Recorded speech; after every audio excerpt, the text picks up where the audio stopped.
Hello and welcome to the Six Figure Creative Podcast. I am your host, Brian Hood, and you are in the right place right now. If you are a creative trying to earn more money, maybe even six figures, maybe more, maybe less, whatever your number is, you're trying to earn that amount of money without selling your soul in the process, you're in the right place. Today's episode is actually a part 2, but don't turn this off yet. If you are a brand new person, or maybe you missed last week's episode, which was part 1, you don't need to go back and listen to that right now. You can listen to it after this episode's over, because part 2, we're just kind of diving into the second half of this conversation that I'm having about something called a full stack freelancer. This is a crucial part of being a successful freelancer or creative in general in 2023 and beyond. There's millions of industries that have this sort of concept, but it's mainly from the development industry where you have a full stack developer. A full stack developer just has a wide set of skills and they can develop in a lot of different things and do front-end development and back-end development and all this nerdy stuff. And they're way more valuable because they can accomplish more than a very specialized, narrow developer. And this is where, if you were here last week, we talked about something called a T-shaped. I'm doing a T-shape on YouTube right now. If you're watching on YouTube, shout out to my YouTubers. See, leave me a comment if you're a YouTube watcher. We got any YouTubers here? This T-shaped set of skills means that you're really wide in a lot of skills necessary to run a business as a freelancer. And then you're really deep. That's the narrow part of the T. You're really deep in one particular skill set. And as freelancers, we tend to focus on being an I freelancer, which has two meanings. I as in I am selfish and I only want to focus on what I care about. And also I as in like, it's a very narrow band of skills. You got really deep into your photography nerdery. You got really deep into your videography gear. Everyone loves gear. Really deep in your mixing and mastering and audio, into your copywriting skills. You get really deep into your development skills. Whatever you're creating, whatever you're doing as a creator or a creative, you've really honed in on that one set of skills that has brought you to this podcast in some way, shape, or form. And for some of you, it's provided some income. For some of you, it's provided a lot of income. For some of you, it's provided no income yet. No matter where you stand, the point remains that it takes a wide set of skills to build a career or a business around this. And whether or not you use your creative skills to have a business, or you just do it as a freelancer, which there's a difference between the two, or you have bigger aspirations one day and you want to do more things with your life than be a freelancer for the rest of your life, which is also great, although no shame if that's not your case. No matter what, it takes more than just your creative skills to make a living as a freelancer in 2023 and beyond. It's been true in the past. It is really true today, and it'll be even more true in the future. So if you agree with me, nod your head. I can't see you, but I'm just gonna assume that you agree with me because you're probably not listening to this episode if you don't agree with me. So last week we had a part 1. If you haven't listened to that episode, go back and listen to episode 235. And the title is something like why you don't need to be a better creative. And it is true. You don't need to be a better creative. You need to be a better business owner, at least if, in this season of your life. If you're trying to make more money and you're not able to do so, it's likely some of these skills. And last week we talked about your creative skills, which is the thing we all start with. We talked about your marketing skills, which is the skill set that most creatives are allergic to. You have an allergy to marketing. Got to change that. Go back to listen to last week's episode where I talk about the skills around marketing that you're going to need in order to get clients.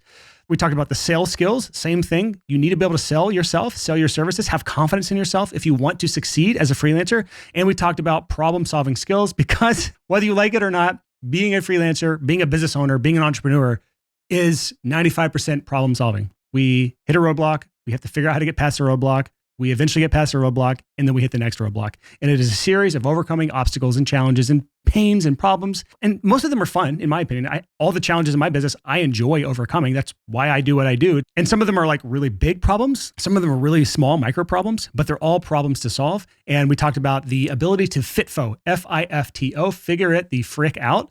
Saved my editor bleep there to add that in there. And this week on part 2, we have 5 more skill stacks to talk about, although maybe we won't get them all today.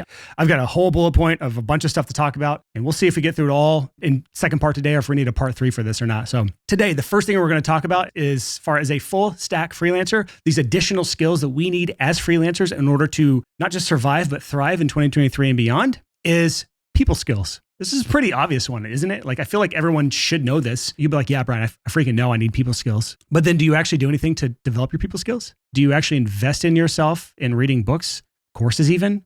Do you invest in your friendships and relationships to hone your people skills? That's a serious question. Like, I'm even looking at myself. I don't feel like I've even begun to scratch the surface of what I am capable of when it comes to honing my people skills, to being a more social person. I don't get energized by being around people. I get drained by it, but I still enjoy it while I'm around people. And I wouldn't call myself the life of the party, but I can talk. I have a podcast. I can talk. But we as freelancers, we make this mistake of ignoring this for a number of reasons. Part of it's COVID, 2020, 2021, even some of 2022. We were more isolated than ever. And I don't know about you, but I became even more of a recluse through that time because A, we kind of had to be. It was just the reality of what we were living in at the time. And B, I just found myself enjoying being around my wife more. I found myself enjoying being alone more. I found myself enjoying getting in this routine where I'm doing the same thing every day. And some of the relationships started to fall off to the wayside. That's a lot of us, honestly. That's a huge part of this. But part of it is also, in my background, at least in music production and audio engineering, is people in my world, and a lot of listeners on this podcast, because you came from my background and the following I had before this podcast, you're all like engineers at heart. And engineers, we tend to be not the best social creatures. We don't have some of the skills around people skills that are really important when it comes to actually dealing with clients. And I say dealing with clients, it really shouldn't be our attitude. It is building relationships with and being friends with our clients. A lot of people skills comes around just our mindset. I caught myself there saying dealing with clients, like it's this big burden we have to shoulder, and this big burden of entrepreneurship is we got to deal with our damn clients now. Like I even have to get past this mindset shift myself that our clients can and should be our friends in some regards. There should be boundaries there. Absolutely. Your clients should not be texting you when it comes to like the project. There needs to be clear boundaries and communication, but doesn't mean we can't be friends with our clients as well. Doesn't mean we can't have friends that aren't going to ever be clients with us. Part of having people skills is learning how to ask great questions. This is like part of learning the skill of how to make friends, how to get people to like you, how to make clients feel comfortable. It's just asking really good questions. Have you ever been with a person or been in a conversation for like 30 minutes or a dinner, a whole meal, and they don't ask a single question about you? If you don't notice that, there might be something there that you don't feel like people should be asking about you. Some people feel like that. And if that's you, let's change that. Like you have a lot to share. You have a lot to say. You have a lot to give. And part of a good, healthy friendship or relationship in any capacity is being able to ask good questions and also knowing that people should be asking you questions as well. People that don't ask you questions are typically, and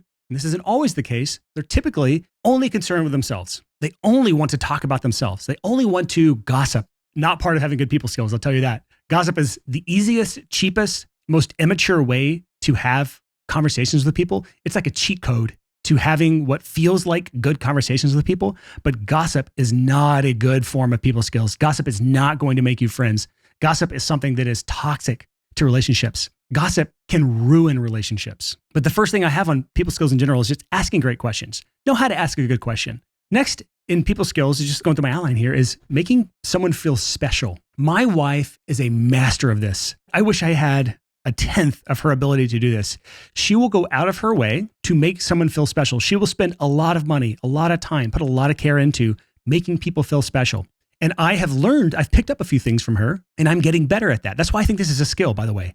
I refuse to believe that I am just wired a certain way. I know that I have strengths and I have weaknesses. I know that I can work on fixing some of my weaknesses and I can lean into some of my strengths, but that doesn't mean I ignore the things I'm weak in and just accept the fact that, I'm not a good people person. I'm not good at asking questions. And I don't ever make good first impressions. I'm too frank. I just say how it is. That is not a good way to be an entrepreneur. Entrepreneurs, we have to believe in something called a growth mindset. We have to believe that we can change, that we can grow, we can adapt, we can get better. The opposite of growth mindset is a fixed mindset.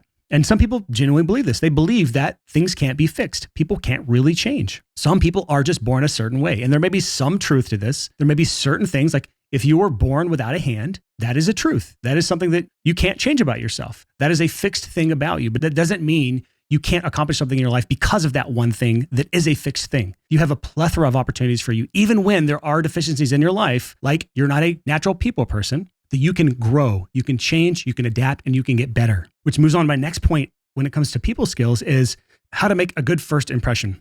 This can be different whether or not you're meeting somebody one-to-one or you're meeting somebody in an online setting where there's no actual conversating happening. And some of this can happen in a group setting. And all of us act in different ways in different scenarios. But making a great first impression one-to-one goes into some of the things that I talked about already. Asking great questions, making someone feel special. Even basic things like your body posture, active listening where you're shaking your head, you're making eye contact, or at least their general face. I tend to look at the bridge of somebody's nose when I'm talking to them. I don't love staring straight into their eyes, especially somebody I just met. I watch their mouth a lot when they talk. But if I find myself trying to feel like I am active listening, I will look at the bridge of their nose. And that's close enough to the eyes to make it feel like I am actually genuinely looking and listening to somebody. These are all parts of making great impressions with people. That's generally not the place that people struggle with the most. The place that we tend to struggle with in the community around this podcast is we tend to struggle around group settings where if you're in a group, especially in a group that you're not really close with, first impressions are really important because if you're the person that just kind of hangs back in the background and doesn't participate in conversation, and sits in the corner, it's a really bad first impression. That's okay. You can learn these skills about how to integrate yourself into a circle of people talking, how to make a good first impression with people, how to give a good firm handshake. As old fashioned as that sounds, like these are all parts of coming across as strong, confident, a genuine person, asking great questions, still part of this whole people skills thing, and smiling. During my retreat that I went away on for planning 2023, if you've been on this podcast for a while, you've heard me talk about this many times on the last episodes, but I was in Chattanooga for a few days doing my year-end or beginning of 2023 annual retreat. I reread How to Win Friends and Influence People. And this is a book that has been on my yearly reading list for 5 or 6 years now. I didn't read it in 2022, but I did read it first thing 2023. And I recommend everyone here listen to this. Listen to the book or read the book physically. It is a fantastic book for just learning a lot of not the deep people skills, but more of the surface level, the immediate conversation, being a more pleasant person to be around. These things that are really important as freelancers, especially because in many industries that we're in, as we're a part of as freelancers, the stupid quote, our net worth is our network.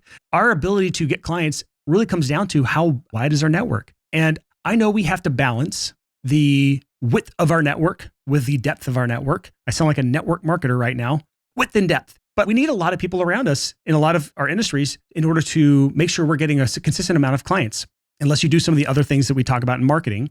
That is the one-to-many method. But the book, How to Win Friends and Influence People, is great on the width part, not so great on the depth part about having long, meaningful, deep relationships with people that last a lifetime. And that really boils down to a few things. How good are you at staying in touch with people? This is an area that I struggle with. Just staying in touch, staying top of mind, making people feel special, still all part of the same solution, the catch-all of people skills. A huge part of this is just genuinely caring about people.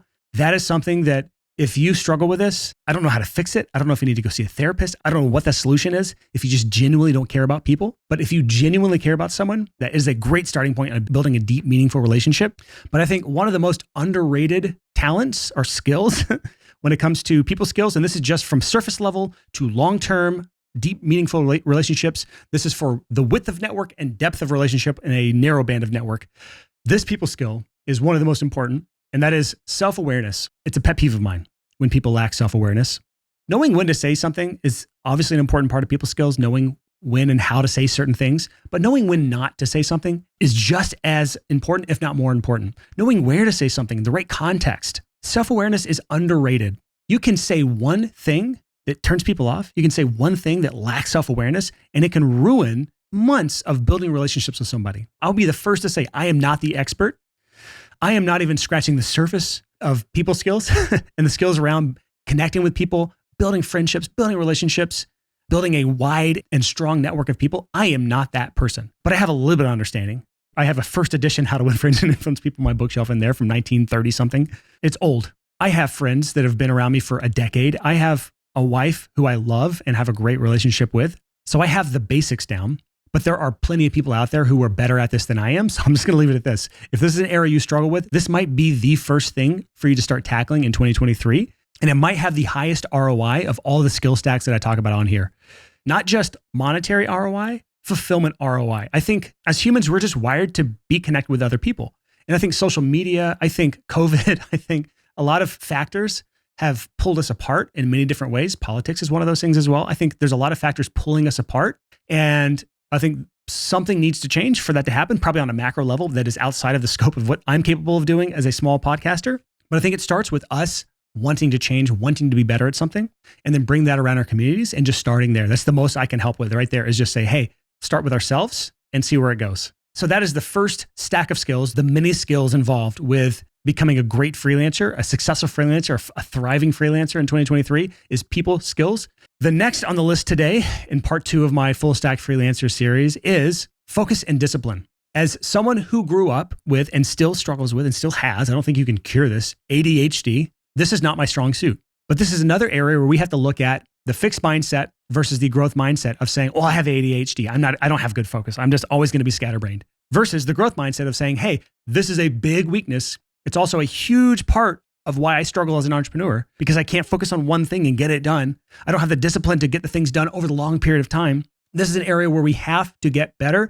And as someone with ADHD, I know that you can improve in this area. And I know these are skills that can be learned, they can be honed, they can be grown, and they can be improved upon. I don't even know how to categorize this. Maybe it's productivity. You could put this all into the productivity skill stack is probably the better way of putting this. But I like to separate this into focus and discipline. Focus is the ability to hone in on one thing at a time and focus on only that thing. And then discipline is the ability to always get the thing done over a long period of time. For this podcast, for example, when I'm planning an episode, focus is me sitting down, music going. That's my secret. That's my Adderall or whatever people use to. I literally have a playlist on Spotify called Electric Adderall. I have one called 80s Adderall. That is the way that I make myself focus. It's always instrumental electronic music or trance music or different kinds of like weird subgenres of electronic. Doesn't matter. I zone out. I listen to music, headphones on usually, my Apple earpods in like noise cancellation mode, and I start outlining an episode for this podcast. That is focus. I don't have other tabs open. I'm not texting people at the same time. 24/7, my phone is on Do Not Disturb. I do not get notifications for things. My phone does not vibrate. My phone will not ring unless it's somebody who's calling that's on my favorites list, which is like 5 people. Maybe I need to have better people skills so that list is a little bigger. But if I'm focused, I can get an outline for an episode on this podcast for these solo episodes done in about 15 to 30 minutes.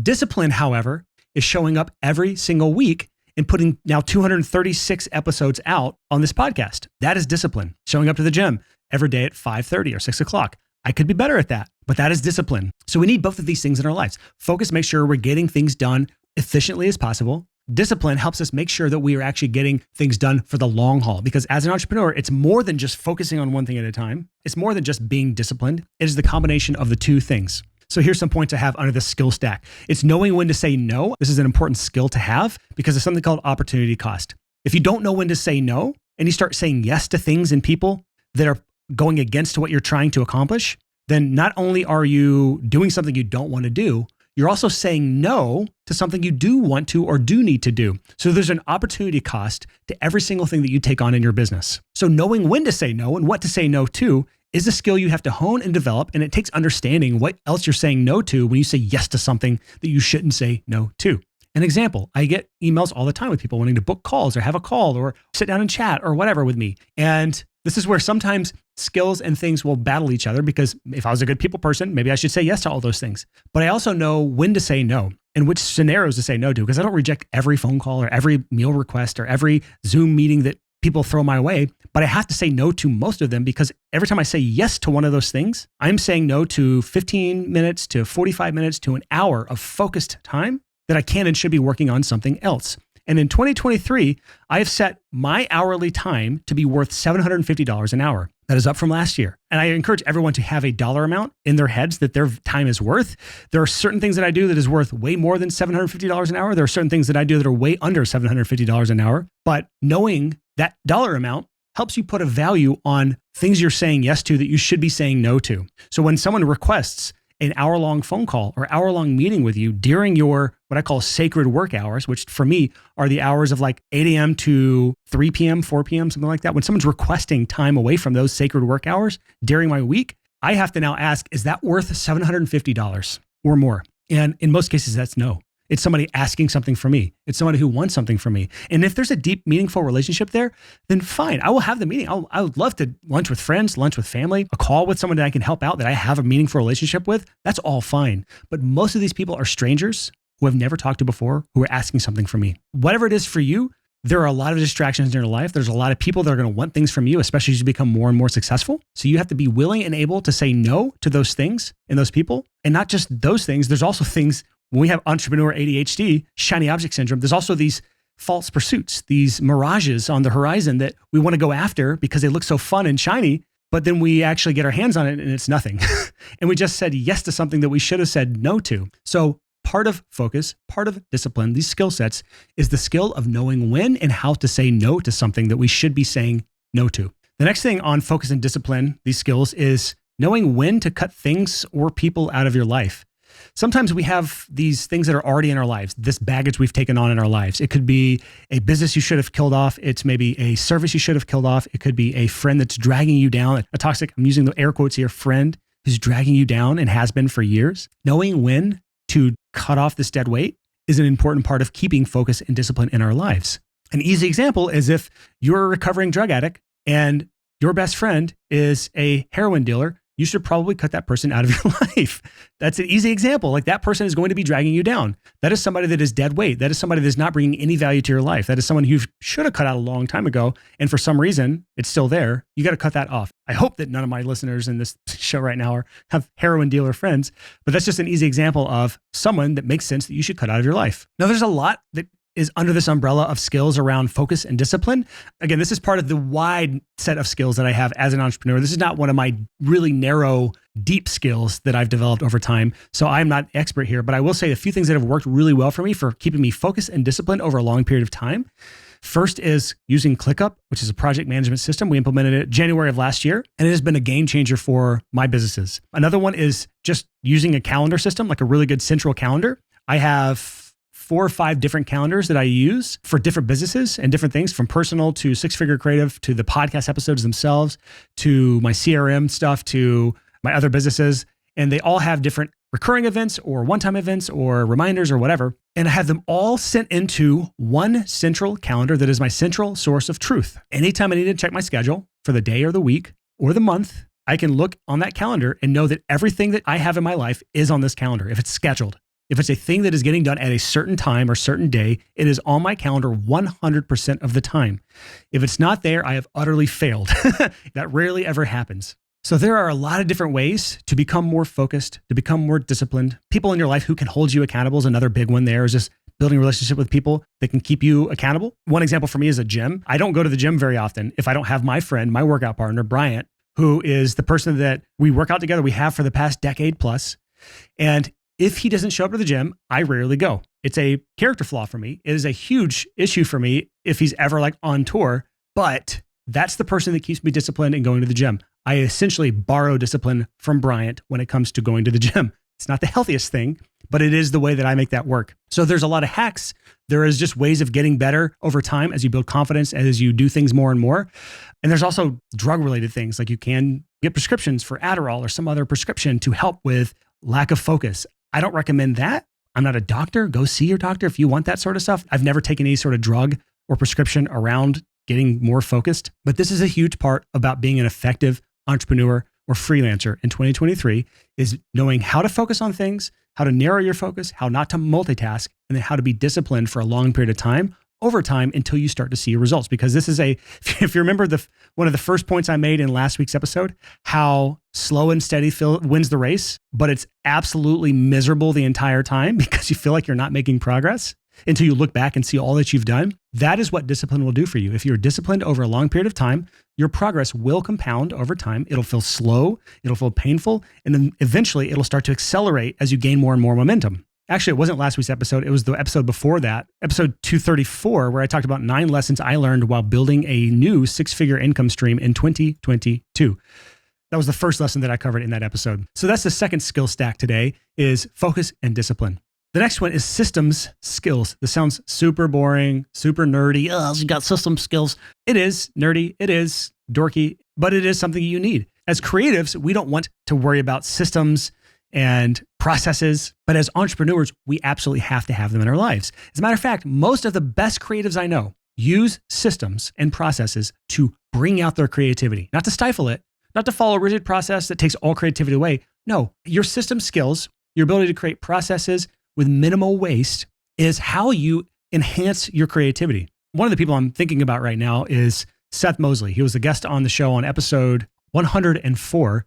The episode's called The Recipe for Platinum Records, #1 Hits, and a 7-Figure Income. Seth, last I heard, had like 28 #1 singles to his name when he was like 28 years old. I think he's past 30 now. He probably has more than 30 #1 singles to his name right now as a music producer. But Seth is one of those freaks of nature in the best way possible, who has this rare combination of incredible creative skill and incredible entrepreneurial skills. He has told me one of his secrets to writing hit after hit and having some of the biggest names of musical artists work with him all the time is his ability to create processes around writing great songs. One of the most difficult and creative skills that you could ever have is writing a song that people love and latch onto and sing back to the artist live and leave millions of streams for on Spotify, or hundreds of millions or billions of streams now. Many songwriters specifically, they just want to smoke weed and they just want to co-write with their friends. And that's the extent of their systems. Seth Mosley does neither of those things. He has very strict processes and systems that he follows. He has teams that he works with on a regular basis to create amazing art. And I am paraphrasing here. I don't remember the exact quote he said, but it's something like, the more I systemize things, the more creative I am. And it makes sense if you think about creativity as a whole. The hardest thing we can do as creatives is try to be creative under pressure. Think about that.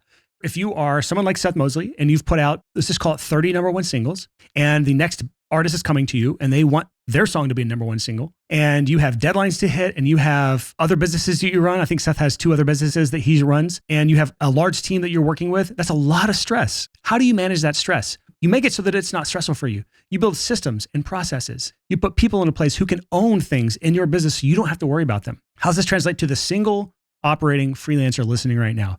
In your life, in your business, you will have a lot of moving parts, a lot of moving pieces, a lot of plates to juggle, or a lot of plates to spin, or balls to juggle, whatever the phrase is. You have a lot of stuff going on. Everything that you have to focus on that takes you away from being a creative is something that is hurting your creativity. So part of building the skill stack as a freelancer, as a full stack freelancer, is being able to find the things in your life that you need to get done. Let's just use marketing for an example. And instead of focusing half your day on marketing and half your day on being a creative, you create a process and a system to make it so that marketing either takes care of itself or it's a very small part of your day. And you can do that by first understanding what are all the moving pieces, how do they all work together, understanding the big picture and the strategy, and then going through the easy 8s that we talked about in episode 216. How do we either eliminate a step that's unnecessary? How do we automate something that can't be eliminated? All of it? Can we automate some of it? What we can't automate, can we delegate it to somebody else? Meaning we hire help to take over some of these things so that they're the one responsible for it. That's how every big business in the world is built. Or finally, if we can't delegate it, how can we mitigate it? That's the easy 8s framework. How can we make it less painful? For example, for me, my entire marketing plan has been and will continue to be, I run a lot of Facebook ads and Instagram ads and whatever ads platform that Meta owns. And I build my mailing list, and then I push that mailing list to this podcast. That's basically it. I have a lot of things that I've built out in between those steps and a lot of things to enhance that. My responsibility is making sure my ads are working and putting out weekly episodes for this podcast. That's essentially it. Everything else is, for the most part, is eliminated, automated, delegated, or mitigated. And the better you get at creating systems that work, the better you're going to be as a creative, because that puts more time on the things that you love, which is what we all want, and less time on the things that you hate, which is what we all want. We want less time on the things we hate, but those things that you hate still probably have to get done because you're a business. You're not just a hobbyist anymore. You have a lot of things in your life that you have to get done no matter what, and creating great systems and implementing the easy 8s framework will help immensely with all of that. That's the third skill stack today we're talking about. The first was people skills. The second was focus and discipline, or skills around productivity, I guess is the better way of saying that. The third is systems skills. And the fourth today is math skills. I don't know how to say this. Numbers and metrics, knowing your numbers and metrics, tracking numbers and metrics. This is one that I even debated putting in here, but when I think about it, the more and more I think about this, the more and more important this is. So please hear me out. I'll try to keep this one short because this one's less fun and sexy to talk about. Still necessary. As a full stack freelancer, you have to at least know of all these things so you can pick and choose which ones you want to ignore. I recommend you ignore none of these, but numbers and metrics are important. There's a quote I like to use. I think Peter Drucker said it. It's what gets measured gets managed. So if you're not measuring something, you're not going to be able to manage it. If you are not checking your weight every day or every week, it's hard to manage your own weight. I know this myself because I tend to ignore my weight. At the end of every year, I tend to put on a few pounds. At the beginning of the year, I take those pounds off. And it's just kind of this wonderful roller coaster I go on. And it starts with just knowing what my numbers are. It's the same in your business. If you don't understand the numbers behind how your business works, you will continue to struggle. The first kind of numbers you'll start to want to track is your funnel metrics. This is nerdy marketing stuff. I'm not going to go too deep into this right now because I don't want to scare any new people off here. I'll be gentle with you because you're new. Funnel metrics are basically this. How many new people are in my world? How many people have started the process of getting to know me? How many people are interested in working with me? And how many of those people hire me? That's basically the 4 things I pay attention to. There's a 5th one. How much are those people worth to me on average? That's the easiest way of saying that. Those are like 5 of the numbers you'll want to track. And the way I look at it, the way I track it, the way I care about it is how many people are visiting my website or my landing pages? How many of those people sign up to my email list? How many of those people are interested in hiring me? And how many of those people actually hire me? Those are the main metrics. And then what's the average annual client value? That's the number I track, which you can look at by looking at how many people have I worked with over the past 12 months? How much money have I earned over the past 12 months? We divide those 2 numbers together, and you'll get an average annual client value. Those are called key performance indicators, really important metrics to know the past, present, and future of my business. And you can be as complicated or as simple and tracking these as you want. You can have complex spreadsheets with forecasting. You can do really simple, just write it down somewhere every month, put it in a journal for all I care, but just track these numbers. The second set of numbers and metrics to track and keep an eye on is just finances. This is obvious stuff, but it's surprising how many people I know that don't know their expenses, profit and loss, and their profit for the year. They don't know how much they owe in taxes. They haven't been paying quarterly estimated taxes.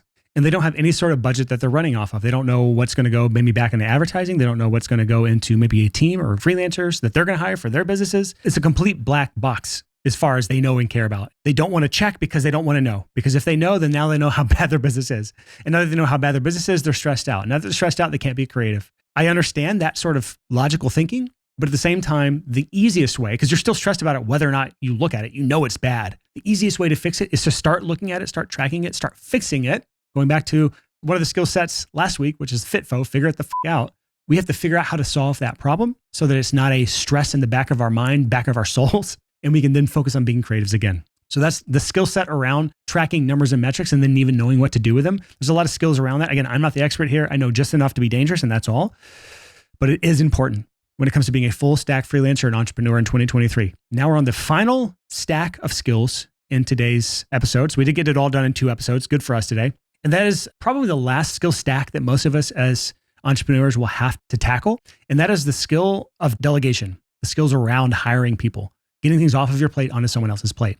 If you're a brand new noob, you can probably cut the episode off. That's fine. But this is for my people who have high aspirations for their business. They want to get to 7 figures, or they want to scale beyond just freelancing and build a real business, or they want to have an agency one day, or whatever you're wanting to do.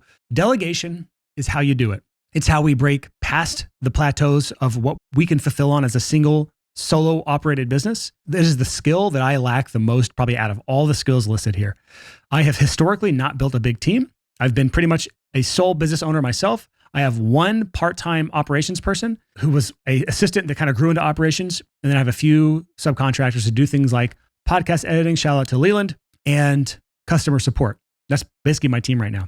I'm looking to change that in 2023. So the skills around delegation are how to hire people, how to train those people, how to fire those people, knowing when to fire those people, how to inspire those people to do the best work possible. That's a lot of stuff. Every one of those things, like hiring a freelancer or hiring a full-time employee, hiring a part-time employee, could be in its own course. Training somebody. There are entire massive $10 million, $50 million or more software companies out there devoted to just training staff and employees. Huge market. Huge skill set, one that I don't have a lot of. Firing, knowing when and how to fire somebody. That's a tough thing. I am a habitual avoider. I like to avoid things, something I'm working on. I can't imagine firing somebody. I have parted ways with freelancers in the past, never even close to firing somebody. I've never in anger just said, you're fired. I've never done that.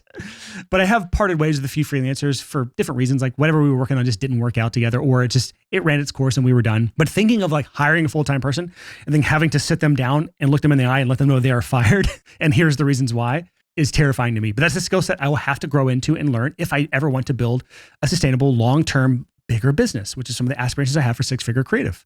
Knowing how to inspire people. So far, again, I am going to change. I'm willing to change. I know I can change. I know I can get better. I know I can improve these skills. I've never historically been the most inspiring person.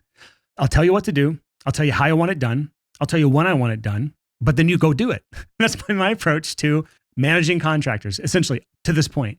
I've never had to inspire somebody to do their best work. And when you're hiring a contractor or a freelancer, or you're being hired as a freelancer or contractor, you don't have to be inspired by your employer. That isn't really how it works. You both know what's going to get done. It's pretty set in stone.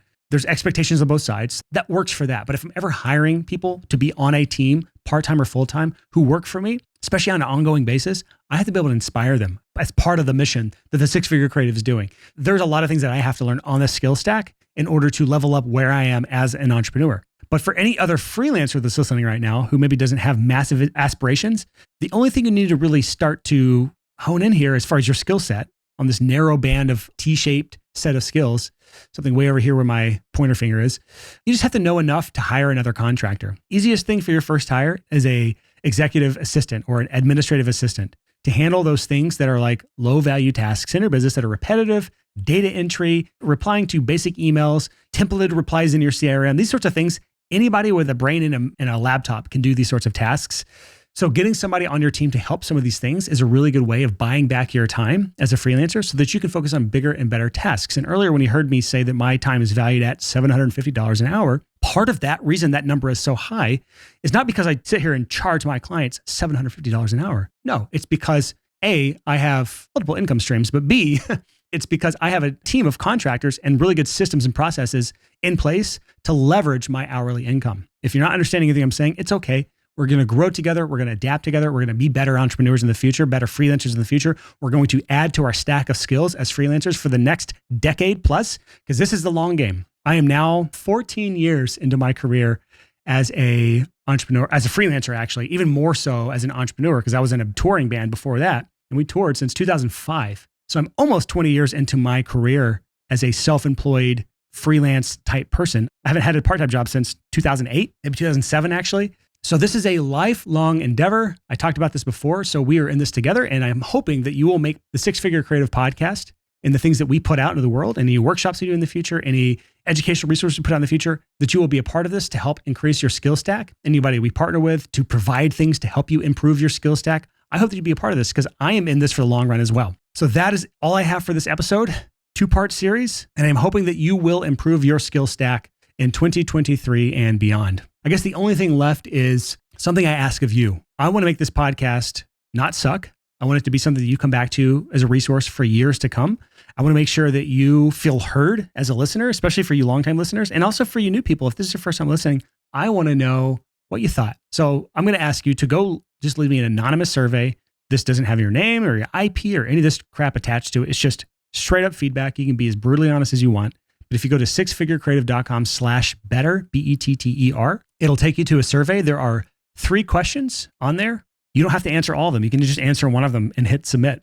But the 3 questions are, what is one thing we do well? Give me 3 improvement opportunities. You can just give me 1 if you want. And give me any business topics you're interested in hearing about in the future. The only thing that's required on this entire form is which of these describes the field that you're in. Are you in audio, video, design, photography, copywriting, or something else? And that just helps me understand who's listening to the podcast right now. If this episode gave you any value whatsoever, go fill that little survey out just as a means to say, hey, thanks, Brian. Thanks for the little pep in my step in 2023. So that's all I got for you today. We should be back with interviews next week. I've got 3 scheduled upcoming, so they should be ready by next week. So we'll be back on the interview train, which is fun. It's been a while since I've done an interview. I don't even know if I remember how to ask people questions. I'll have to go back to interview school.